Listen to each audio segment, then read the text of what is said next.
It's time to take a ride on the Steelers Afternoon Drive with our co-hosts, Alan Saunders and Zachary Smith.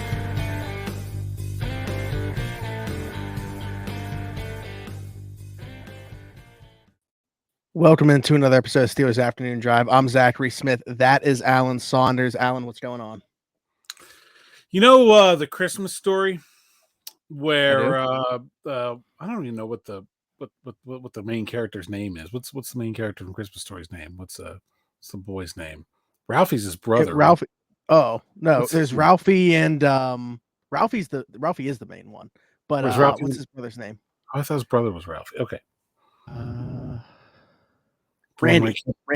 Okay, yeah, Randy. Randy can't put his arms down. Ralphie, he gets his decoder ring, right? And he's all excited, and he's over days listening to the radio broadcast, and he's writing in, filling out. He's got to transcribe all the numbers and the secret code, and he puts it down. He's like, "That's it."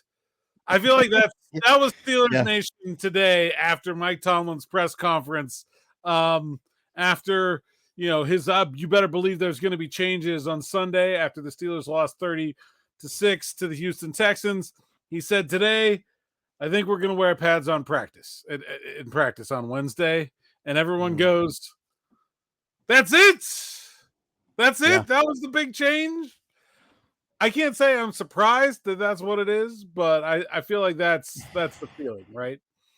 Yeah, he said that decision was made in game during that game on Sunday while on the sidelines. He decided, I think we're going to wear pads during practice. But so for my day job, I take my lunch at noon. So like perfect timing for Tomlin Tuesday. I get my phone set up, eating my lunch. I throw my legs up, got my hands waiting for some big news to drop. Not really, because again, knowing how these things have gone in the past, I guess I'm more taken. I was more surprised by him making that statement post game than I was about nothing actually being said today that was meaningful. But I want to ask you about like the padded practice thing, because like, do they not normally do? I know that they haven't because of like having the short weeks, right? With like having, back-to-back primetime games and stuff and the travel issues. Like I could see how that would affect things, but like in a normal week, is that not something that they would have done anyway? Not usually, no. I mean, okay, you're only allowed to wear pads in practice 14 times in the season, and 11 times have to be in the first 11 weeks. They don't usually wear pads in practice. Honestly, like this is the thing that I feel like maybe a lot of people aren't taking away from this that I think I am. To me, this is Mike Tomlin, without saying it, saying that this is on the players. That, like, we tried to take it easy on them because we were traveling a lot and we had guys banged up, and then they went out there and dogged it. So you can be sure we're going to work harder in practice this week. Like, oh, you weren't responsible enough to have me not bust your butt and drive you up and down the field on Wednesday to go then put that effort into the game on Sunday. So now I'm going to make sure we do it. Like that's what this is saying to me. It's not he's taking responsibility for it. He's saying it's my fault because I didn't work these guys hard enough.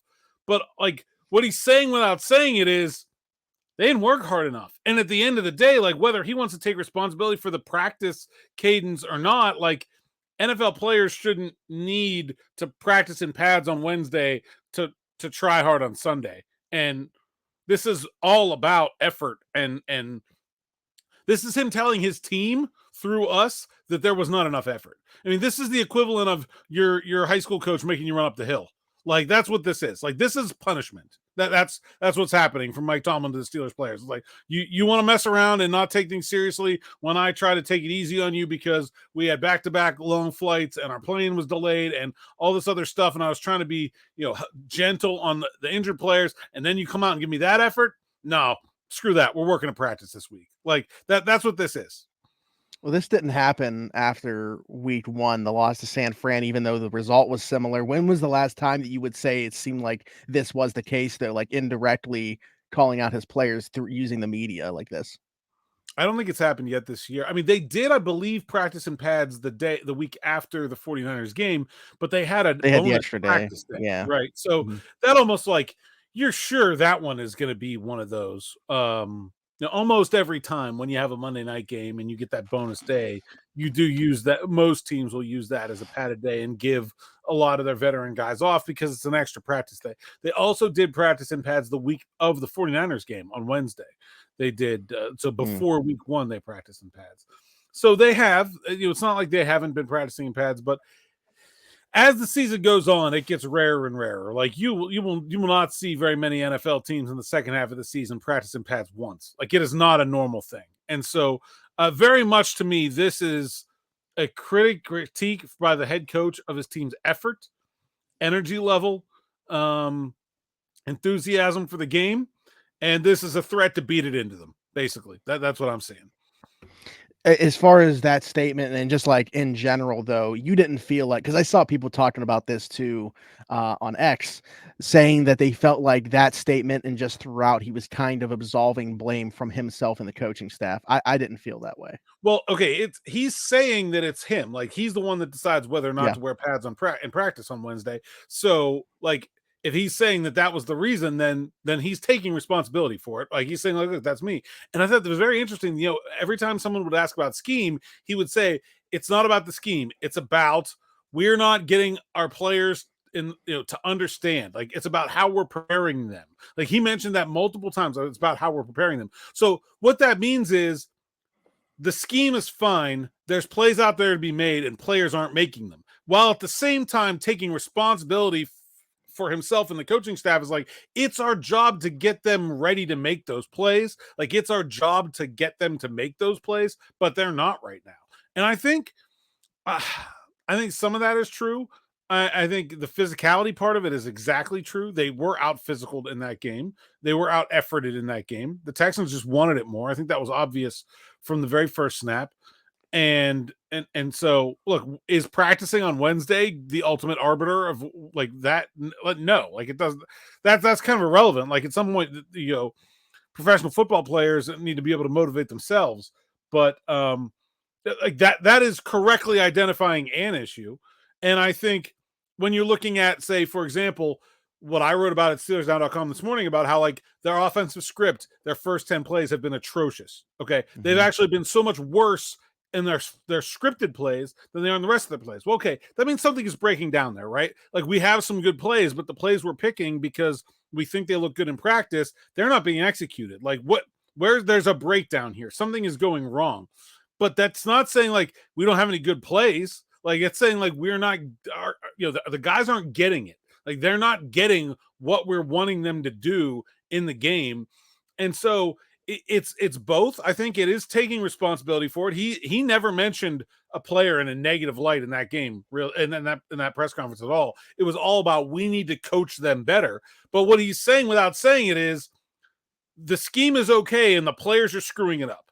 And now we've got to get them to stop screwing it up. But that's why what happened. Yeah. I mean, that was my point. I was just saying, like, whether you agree or disagree with what he's saying, I don't think he's absolving himself of any blame with his statements. No, the farthest thing from it. In fact, he kind of took it head on. He said, these are my decisions, But again, like I said, like, is it his decision to practice with pads on Wednesday or not? Yes. But like, whether or not they do that, that should never be an issue. Like, that shouldn't be a problem.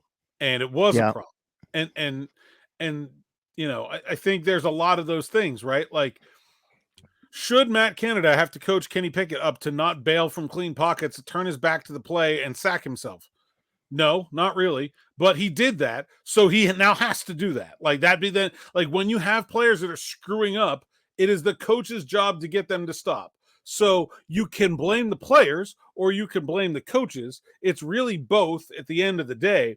But the biggest takeaway I got from Mike Tomlin was that he does not feel like the scheme was the problem in that game, that he feels that it was the execution of the scheme, both from the players and the coaches getting the players ready. Number one. The second thing he said, and the thing I think will be the biggest thing that you will see as an actual impact from what he's talking about in terms of changes on the field this Sunday, is he talked about personnel usage. And I think that is something that we've been hammering on. Things like, why isn't Braden Fajoko playing? Things like Keeanu Benton should probably be playing more. Things like Joey Porter Jr. should probably be playing more. When are we going to see Desmond King? I think those things that people have been asking for, I think that's what he's talking about there. And that's a real thing too. But again, that's not the scheme. That is the deployment of the personnel they have. I think there's a lot of that can be a lot better than what we've seen so far. Yeah, I was actually going to bring that up. I was going to say, piggybacking off of that in terms of promise changes, he repeated the line about physicality, but also said putting people in circumstances that are advantageous to their skill set. That's kind of what you're talking about there. So I feel like it is reasonable to expect more Joey Porter Jr., more Keeanu Benton. We'll see if Fajoko gets a helmet. It's switched on the depth chart now, right, for slot to say Shannon Sullivan or Desmond King. So we'll see if he actually plays some defensive snaps. He's only played the 13 special team snaps through 2 games so far. So I think that's something to monitor as well. He did say, in terms of the quality of the offensive coaching, very short line, just not good enough, and there's obviously a mirage of people that fall in that umbrella. It's not just Matt Canada, just everybody that has a hand within what the offense is doing, the players included. But obviously just a very short line there, but is that a statement overall to you? Is that also indirectly saying something without saying it?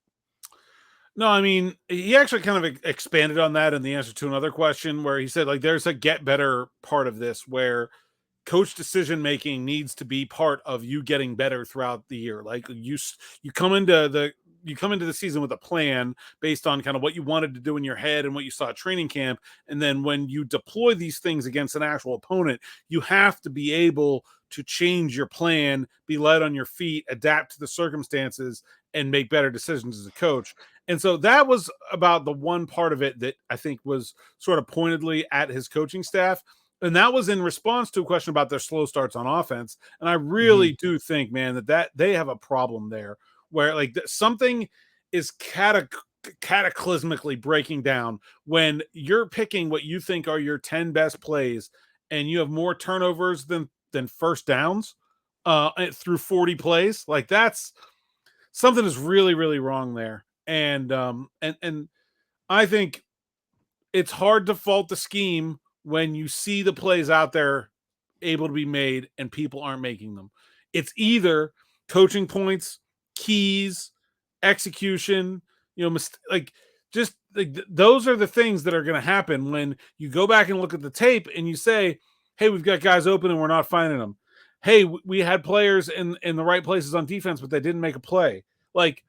You're not going to blame Terrell Austin for missed tackles. That's not at some point he's responsible for it, but you're not going to go say, well, you called the wrong play here. 2 guys missed a tackle. No, you're going to say 2 guys missed a tackle. You had guys in the right position and they didn't do it. Now, maybe I can suggest we play a different guy there, right? That's what Tomlin's getting to with what we talked about before. But yeah, I mean, I did think it was very, I think a lot of people came into this hoping to hear that he was going to fire Matt Canada. And I think the message I get is the exact opposite. The problem is not the scheme.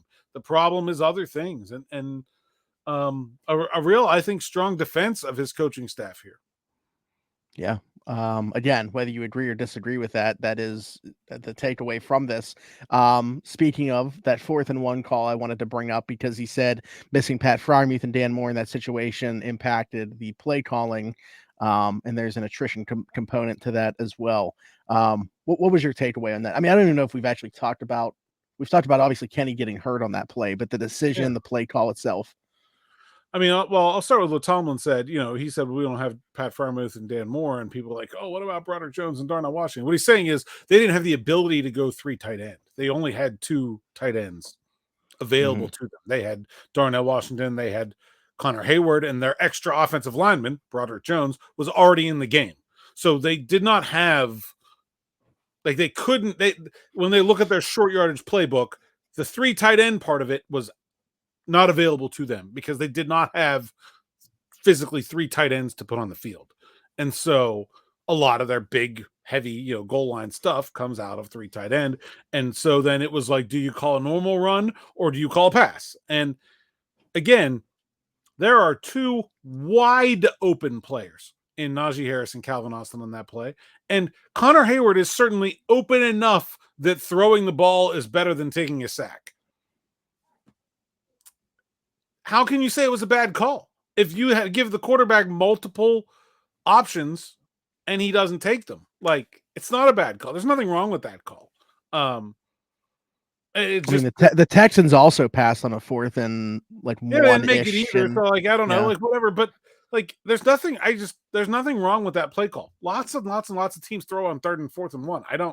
It's not like it's a new thing or some sort of unheard of, like, oh my God, how could you ever throw on 4th and 1? Like, people throw on 4th and 1 all the time. Like, I think that the fan base is probably, I mean, I didn't necessarily have an issue with the call. But I think a lot of people are obviously going to be looking at the result of what it was with Kenny getting hurt and not getting it and having the benefit of hindsight. And also, even without that, I would look at the way that they were running the ball up to that point on that drive and even, really the second half in general. I think the bigger argument is they probably should have kicked the field goal. I mean, that to me is the, I could make a better argument for kicking the field goal being the better decision than I can nitpicking the play call when you had the play basically the way you wanted it and you screwed it up. Like, I just, Didn't he say today that he originally in his mind was thinking field goal? He changed his mind on that decision. Yeah. He changed. That might have been why they called a timeout too. But I think he should have kicked the field goal. You kick the field goal there, I don't know. I think that brings it to what? That would have been 16-9. 16-9, so brings it to a touchdown. I think I might have kicked the field goal. But I think I can make a better argument that the field goal was a better decision than I can.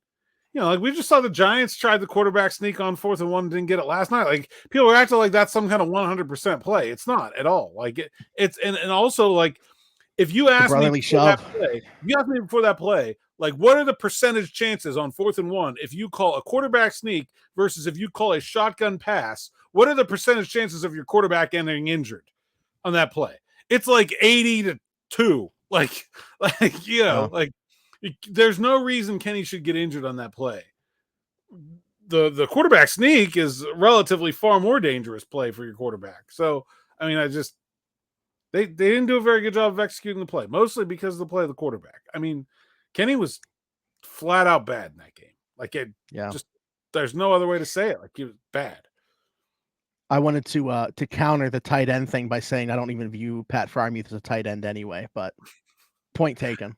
True. But I mean, he does at least he blocks better than the wide receivers do. But I mean, I really, I think they missed Zach Gentry. I would not be surprised if we get a little buzz on our phone and we see 81's coming back, because with them bringing in a tight end today, like, I was kind of surprised that it wasn't just re-signing Zach Gentry off the Bengals practice squad. I think you may see that transaction happen. I would not be surprised if that happens. I think I wouldn't mind it. Yeah, definitely. I would not mind that. I'm going through here, seeing if there was anything else. Well, we know. Do we want to talk about Kenny, because we're kind of right here. Said he has a bone bruise, is going to practice on Wednesday, and they'll see how things go from there. Man, he was very optimistic sounding about number 8 playing quarterback this week. And if I was the head coach, I would be trying to be like, take this one off, man. Like, I agree. And more about, like, he just hasn't been playing well. How do you have a guy who hasn't been playing well, then you're going to go play him at 80%? Like, I don't know. Like, I think I was in that game. I'd have been thinking about going to 10 anyway. Like, I'd have been really contemplating benching Kenny for Mitch in that game. Yeah. And now, like, I don't know how you play a guy who's less than 100% against a Ravens defense that already hurt him last year. Like, man, I don't know. Yeah. Like, I think I would be. And I know, like, Mitch threw the game away last year against Baltimore, threw 3 interceptions late. Like, I get that too. But, man, I don't know. Kenny has been the biggest disappointment on the team this season by a long shot. No question about that. I think it's like, I can make an argument on both sides of it, but really the only thing for him playing right is just still trying to figure out if he is a guy that you feel like you can build around as your franchise quarterback. Like that to me is the only reason, because other than that, Mitch could give you the best quarterback play that you're going to have this season. It's a pretty low bar. Health of Kenny's knee. You have the bye week the following week, like you mentioned. The Ravens defense. I don't know that you want to throw an injured quarterback to the wolves there with that defense. Mitch, I get that he threw those 3 picks in that game. They moved the ball though. Like there were plenty of opportunities that were left on that field due to those interceptions. I didn't think Mitch played bad in that game. I just thought there were some boneheaded mistakes, turnovers. Yeah, and you can't have those, and Mitch knows that. But man, like I don't know. It's like everyone, I get it. Like the scheme is not perfect, but there are so many plays out there to be made. And you got a guy like CJ Stroud. Like, look, his scheme is not perfect. The talent around him is garbage, and he's making it look easy. And like, man, I think that was very enlightening for me to watch that guy work in largely similar circumstances. Like that offensive line was trash. He was pressured all day, every time he dropped back, even on a 3-step drop. And he just calmly got rid of the football, found the open guy in ways that Pickett has not been able to. And trust me, they're out there. They're open. Like there are 1 or 2 plays where he's just, there's nobody. But like, man, very rarely. Like there's plays out there for the Steelers to be making the passing game, and they're not making them, period. So real quick with Kenny before we get into the other injuries as well. Like we felt really down in terms of where we were at with him after week 1 because we like couldn't figure out what that was. Like just so different from Kenny Pickett. We've had kind of been like a roller coaster here. After week 4, this performance, I don't know. I don't think he was as inaccurate as he was week 1, but like, where are you at in terms of Kenny Pickett? Yeah, the inaccuracy has gone away. He's gotten much more accurate, and that's obviously a really important thing, really good. But the decision making has been poor, very poor, and like you can hope that he can work through it. You can hope that it's the scheme that's holding him back. You can look at what a guy like Baker Mayfield is doing this year. You look at what a guy like Trevor Lawrence has done, compared to where they started their career, and say, well, maybe if you get him a better system or a different system or some better coaching or something. But man, I feel that some waning optimism about the whole process here. Like I did not expect to still see things that we're seeing from Kenny Pickett at this stage in his career. It's very disheartening. Yeah, I would agree. I think that we came in with a ton of optimism. And again, like, I don't want to say it was based off preseason results or anything like that, but I thought the process looked there, and just like knowing who Kenny was at Pitt, the work ethic he put in, he just seemed like, to me, I don't want to say a guy that couldn't fail, but certainly didn't see like this low of, like, I thought that he was pretty safe. I agree. I thought like his play so far this year has been below what I considered to be the worst case scenario. Like that. Yeah. Like that's where I'm at right now. I don't know what's going on. They're not protecting him very well. I think that's clear.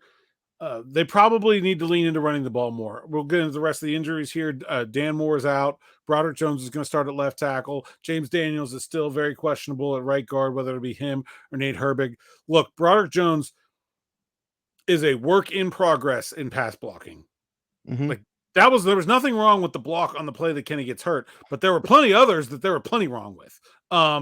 And like, I do not have confidence in him securing the blind side against the Baltimore Ravens all game. Like this cannot be a 45 pass attempt game. The Steelers will absolutely lose, and they'll get another quarterback hurt, whichever one is playing. They have to be able to run the ball better, because that's all that line is going to be good at with Jones, and especially if it's Jones and Herbig, and like they're not going to be able to protect the quarterback. So, yeah, they're in a tough spot. There's no doubt about that. Yeah. He mentions Daniels may be working his way back. We'll see as the week progresses. We know whoever is playing quarterback, they're going to have one less weapon. Pat Freiermuth, that hamstring injury. They said doubtful, but like, it's already kind of been put out there that we expect him to miss multiple weeks. So definitely don't expect to see him out there for the Ravens. Then we have the bye, and then we'll see for like the Rams or if it is that Jaguars game that he comes back for.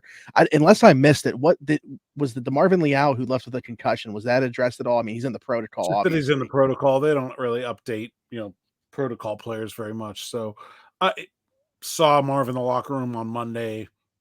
It's a concussion, so what am I? He wasn't like obviously dazed or something. I looked fine, but you never really know until really the test there will be how he feels the day after practice. Probably will be the big hurdle for him, but they don't really update the status of that at all. So.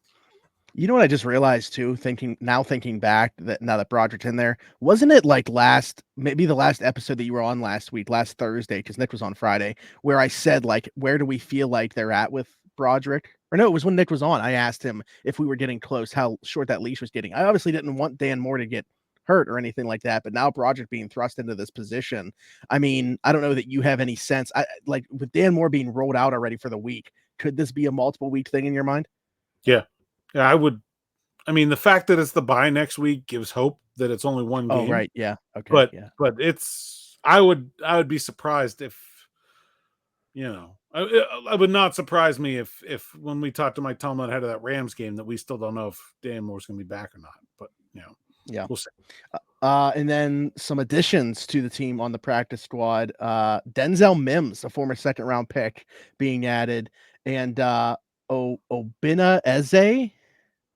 Obina Eze, offensive lineman. If you are a fan of Hard Knocks on HBO, when the Detroit Lions were on there, they highlighted him a lot. It's a very cool story coming over. And as far as Denzel Mims goes, I remember that 2020 draft, how pissed I was when the Pittsburgh Steelers selected Chase Claypool over Denzel Mims. Obviously, neither one really. Yeah, I mean, I don't know. I think they still made the right choice there. They made the right choice. They got events regarding Chase Claypool. Like, I still think that was the right choice.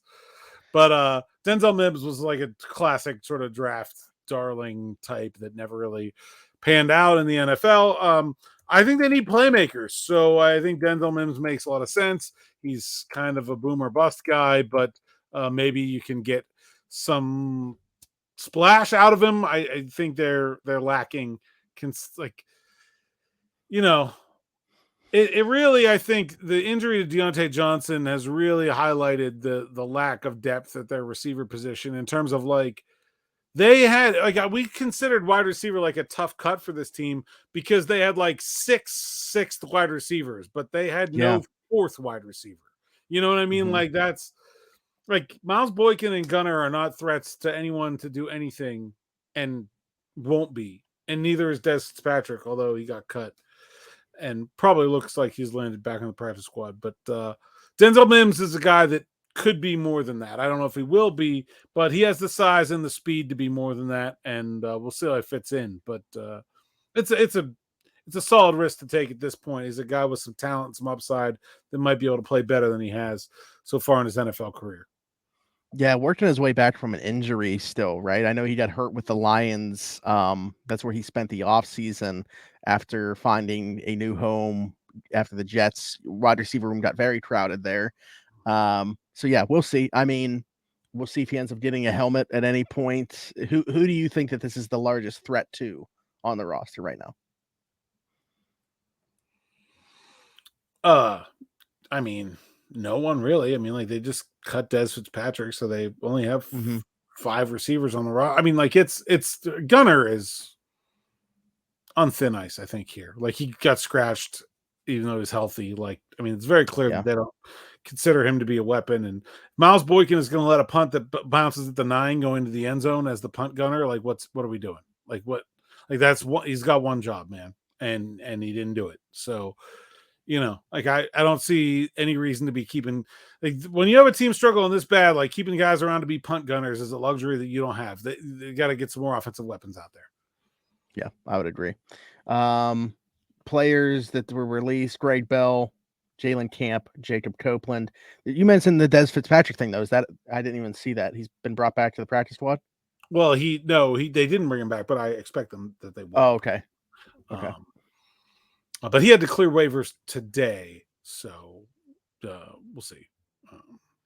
Gotcha. And then they worked out a tight end. We've mentioned, Zach Gentry would make a ton of sense to bring back. We'll see if that's the case. But they worked out former Michigan tight end Joel Honigford. What? I don't remember him honestly as somebody that watches Ohio State. Do not remember this guy. Big. It's very Gentry-y. So hey, why not just bring in Gentry? I think you just get the authentic thing. It's like there's no reason to get the alternate version. The Aldi brand. Yeah. Wish.com. Yeah. Right. There we go. Alan, do you have anything else? No, I think that's it. Okay, I'm excited. I can't wait for the comments on this one, especially after that Tomlin press conference. Like I'm very excited for the temperature check within Steelers Nation now, because I think everybody's had their hopes way too high for what was going to happen today, and they're just going to let it go in the comments. So I'm excited. Alan, tell the people they can find you. At @Saunders_PGH at PGH Steelers Now on X, SteelersNow.com. Subscribe to Steelers Now Plus. Promo code Allen10 gets yourself 10% off. Get all the best of my stuff, Derek stuff, and Nick Farabaugh stuff. And like and subscribe to the YouTube channel. Click the bell for notifications. We're almost at 10,000. We need you. We need your card. 32. We need your after-soon rides. Please. The Steelers Nation needs the palate cleanse of a beautiful, pimped out Steelers ride. That's what we need. I'll say it. I'll go ahead and say it. It's why they're playing this way. We haven't gotten enough. So I mean, yeah, like if you really want to know the reason, that's the reason. So otherwise, you will be taking part of the blame unless you start sending us your cars. If you send us your cars and they still giveaway suck, jersey, which we're giving away at 10,000, is not. I'll go with some bigger names here. It is not Patrick Peterson or Levi Wallace. There you go. Well, I think the fan base probably feeling good about it being neither one of those with the way that they are viewed right now within Steeler Nation, fairly or not to the way that they've played within this scheme, but mostly fairly.